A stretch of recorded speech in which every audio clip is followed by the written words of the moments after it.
Assalamualaikum warahmatullahi wabarakatuh. Bismillahirrahmanirrahim. Alhamdulillahirabbil alamin wa bihi nasta'in ala umurid dunya waddin. Wassalatu wassalamu ala asyrafil anbiya'i wal mursalin sayyidina Muhammadin wa ala alihi wa sahbihi ajmain, amma ba'du. Anak-anakku semuanya, hari ini kita akan mulai belajar SKI, Sejarah Kebudayaan Islam. Sebelum pembelajaran hari ini kita mulai, mari kita awali dengan membaca suratul Fatihah, dengan harapan mudah-mudahan apa yang akan kita pelajari nanti menjadi ilmu yang barokah dan bermanfaat.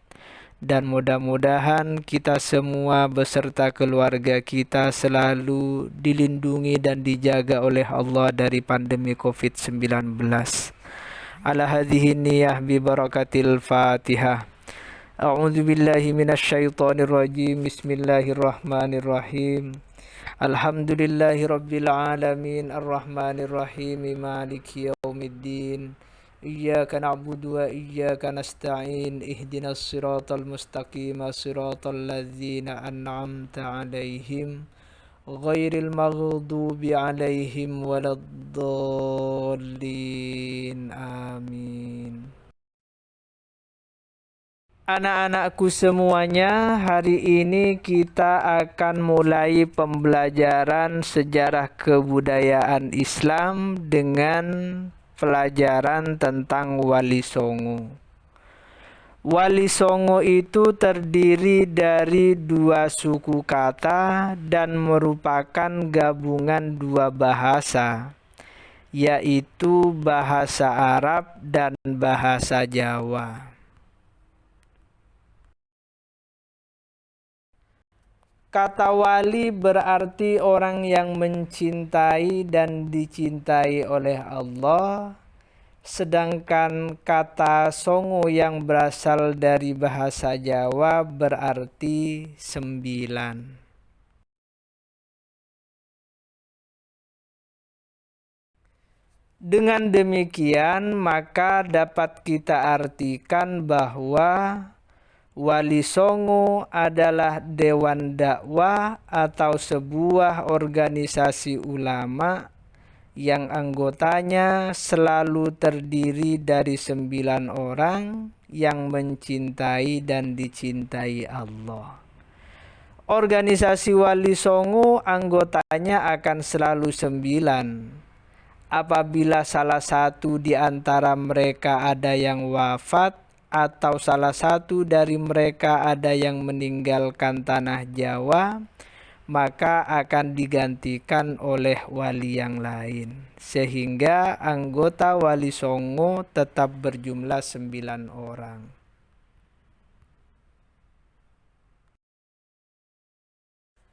Menurut Profesor Dr. Sumo, bilangan 9 adalah merupakan bilangan magis di tanah Jawa. Dan bilangan 9 itu bukan berasal dari budaya santri. Apa yang disampaikan oleh Dr. Sumo itu berdasarkan pada kosmologi orang Jawa Hindu yang meyakini bahwa alam semesta ini diatur dan dilindungi oleh dewa-dewa penjaga mata angin. Kedelapan dewa penguasa mata angin dan satu penguasa arah pusat dapat kita jumpai pada tertib kosmos yang ada pada Candi Loro Jonggrang. Kesembilan dewa-dewa itu terdiri dari yang pertama Dewa Kuera. Dewa Kuera itu adalah penguasa utara. Yang kedua Dewa Isyana. Dewa Isyana ini adalah penguasa timur laut. Dan yang ketiga Dewa Indra, penguasa arah timur. Dan yang keempat Dewa Agni.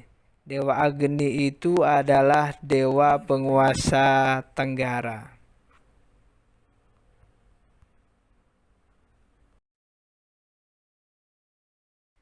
Yang kelima adalah Dewa Kama. Dewa Kama itu adalah penguasa selatan. Yang keenam Dewa Surya. Dewa Surya adalah penguasa barat daya. Yang ketujuh adalah Dewa Baruna. Dewa Baruna adalah penguasa barat. Dan yang kedelapan Dewa Bayu, penguasa barat laut. Dan yang kesembilan penjaga titik pusat adalah Dewa Siwa.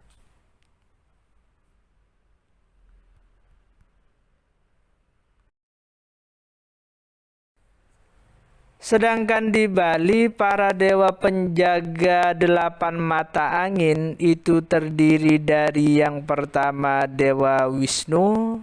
Dewa Wisnu adalah dewa penguasa utara.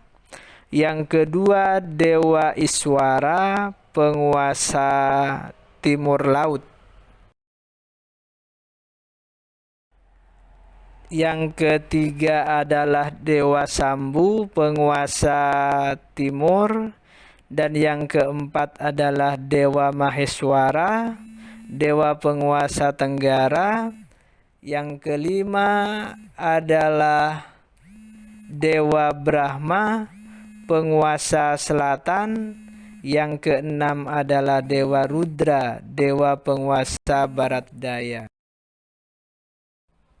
Yang ketujuh adalah Mahadewa. Mahadewa adalah dewa yang menguasai daerah barat. Dan yang kedelapan itu adalah Dewa Cangkara yang menguasai barat laut. Dan penjaga titik pusat itu adalah Dewa Siwa. Kosmologi yang dianut oleh orang Jawa dan Bali Hindu kemudian populer atau dikenal dengan sebutan Nawadewata atau 9 dewa.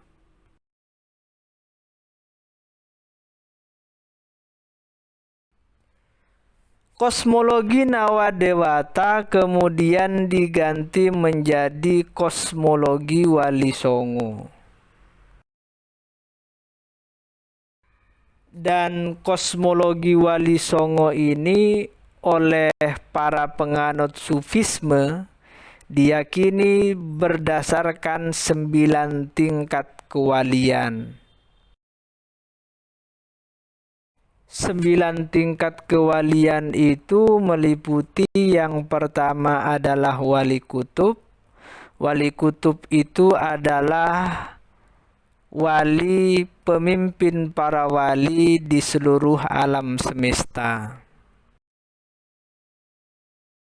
Yang kedua, Wali A'immah. Wali A'immah itu adalah wali yang membantu Wali Kutub dan yang akan menggantikan Wali Kutub ketika Wali Kutub wafat. Yang ketiga adalah Wali Autad. Wali Autad itu adalah wali penjaga 4 penjuru mata angin. Dan yang keempat adalah Wali Abdal. Wali Abdal adalah wali penjaga 7 musim.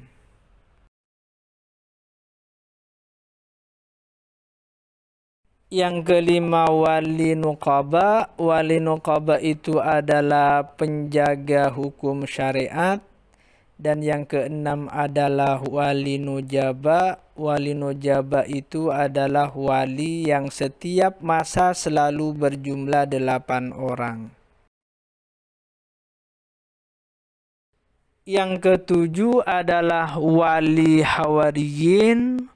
Wali Hawariyin itu adalah wali pembela kebenaran agama, baik dalam bentuk argumentasi maupun senjata. Yang kedelapan adalah wali rajabiyun. Wali rajabiyun itu adalah wali yang karomahnya muncul setiap bulan Rajab.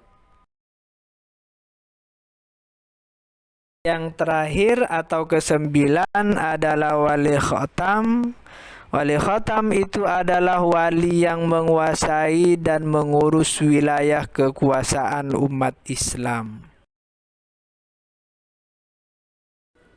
Pengambil alihan konsep Nawadewata yang Hinduistik menjadi Wali Songo yang sufistik membawa dampak positif bagi perkembangan Islam di Nusantara.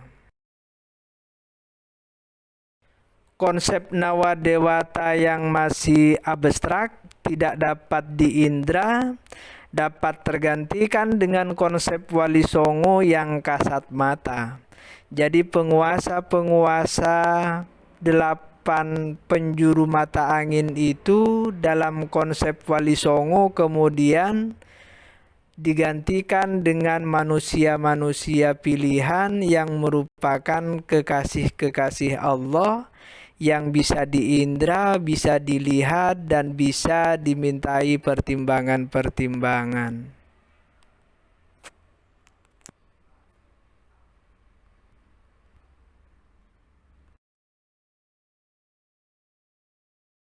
Dalam menyampaikan dakwahnya, para Wali Songo menyampaikan ajaran-ajaran Islam melalui pendekatan sosio-kultural religius lewat asimilasi dan sinkretisasi atau penyesuaian dan peleburan antara adat istiadat, budaya, dan tradisi keagamaan yang berlaku di masyarakat. Apa yang dilakukan oleh Wali Songo itu berpedoman pada kaidah fikih al-muhafadzatu 'alal qadimis shalih wal akhdhu bil jadidil aslah.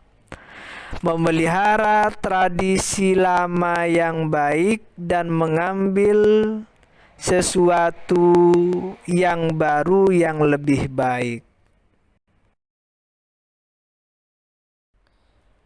Dalam berdakwah, para Wali Songo juga menyampaikan ajaran-ajaran Islam dengan cara yang damai, dengan tetap berpedoman pada Al-Quran surat An-Nahl ayat 125.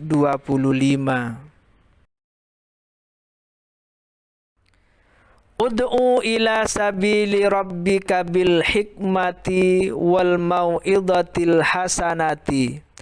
Ud'u, ajaklah, ila sabili rabbika, ke jalan Tuhanmu, bil hikmati, dengan hikmah, dengan perkataan yang tegas dan benar, wal mau'izatil hasanati, dan contoh yang baik, wajadilhum, dan berdebatlah dengan mereka, billati hiya ahsan, dengan menggunakan perkataan yang baik.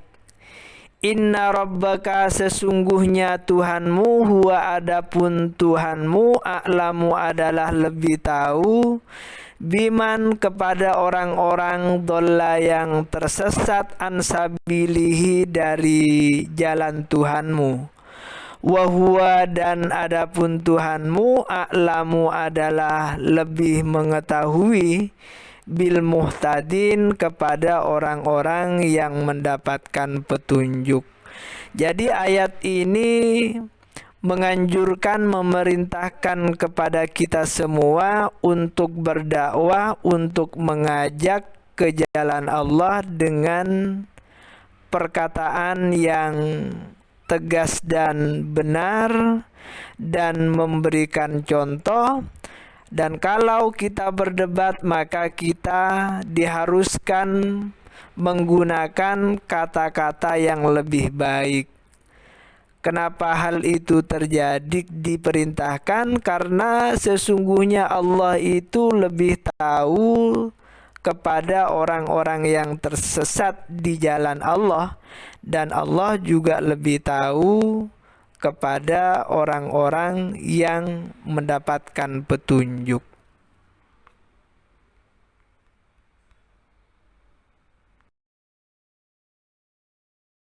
Sembilan orang yang tergabung dalam Wali Songo adalah yang pertama Sunan Gresik. Sunan Gresik nama aslinya adalah Syekh Maulana Malik Ibrahim. Pusat dakwahnya di Gresik, Jawa Timur. Yang kedua adalah Kanjeng Sunan Ampel. Kanjeng Sunan Ampel nama aslinya adalah Raden Rahmatullah. Pusat dakwahnya di daerah Ampel Delta, Surabaya, Jawa Timur.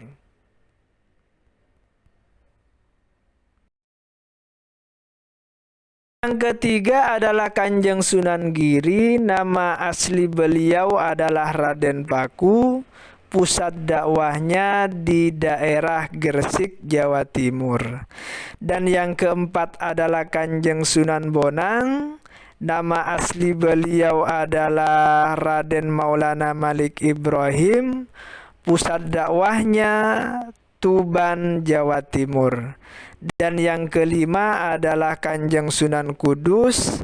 Nama aslinya adalah Raden Ja'far Shodiq. Pusat dakwahnya Kudus, Jawa Tengah.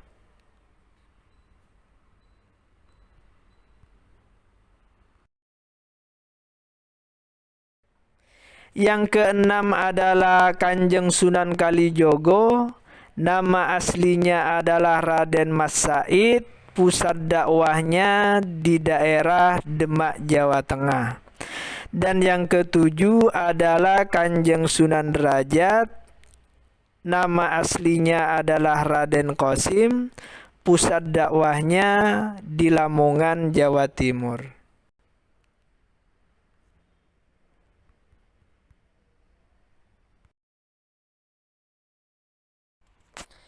Yang kedelapan adalah Kanjeng Sunan Gunung Jati. Nama aslinya adalah Raden Syarif Hidayatullah. Pusat dakwahnya di Cirebon, Jawa Barat. Dan yang terakhir atau yang kesembilan adalah Kanjeng Sunan Muria. Nama aslinya adalah Raden Umar Said. Pusat dakwahnya di daerah Kudus, Jawa Tengah.